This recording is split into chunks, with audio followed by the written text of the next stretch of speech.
The next lift to take a look at is a dumbbell chest press, and this lift can be done from any number of angles, and I'm doing an incline press. In fact, I've got a 35-degree angle here that I'm doing this lift at.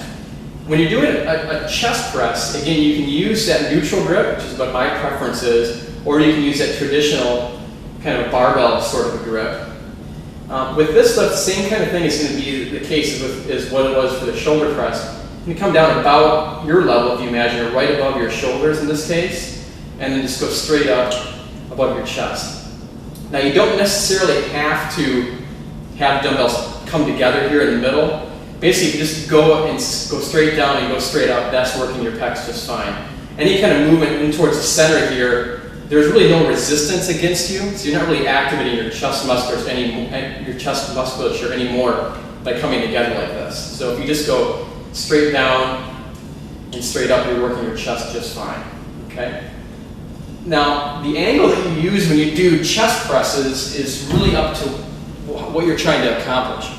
The higher the angle, the more you're working your shoulders. If I'm sitting straight up here like this, that's my shoulder press, right? As I lean back farther and farther and farther, I'm taking emphasis off my shoulders and putting more and more of it onto my chest, okay?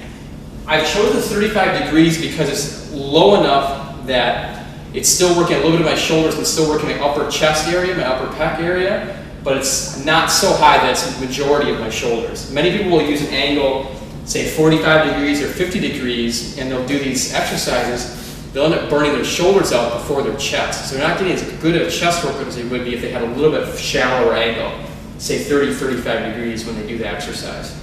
So I advocate a little bit lower angle than 45 degrees when doing it.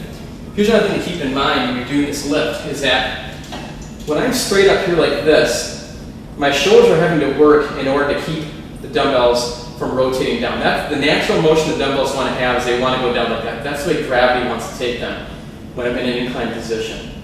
If I were in a decline bench position, one in which my head were lower than my feet, which I'll show you here in a second. So in my modified decline bench position here, when I'm in this position, the natural motion of the dumbbells is to go backwards like that, which is different than what the incline press was. The incline press, my arms wanted to rotate forward. What this means then is that my stabilizer muscles for a decline chest press are my lats. My latissimus dorsi are what create this motion. When I have to go down like this, my lats are what are resisting that motion. Whereas when I'm in an incline press position, my shoulders want to go here, that's my shoulders that are working, my deltoids. Your lats are stronger than your deltoids. And so you may realize, and you may already know, is that you're stronger in a decline chest position than you are in an incline or even a flat bench press position. So the greatest weight you're able to lift should occur from a decline. The least amount of weight should occur at an incline chest position, and then your flat bench represents that kind of middle range, okay? So you're working your lats to stabilize, but your prime movers, the main muscles you're working here are your pectoralis major, okay? And many people will use different angles for doing their chest presses in order to work essentially different areas of their pec because it is a very large muscle group.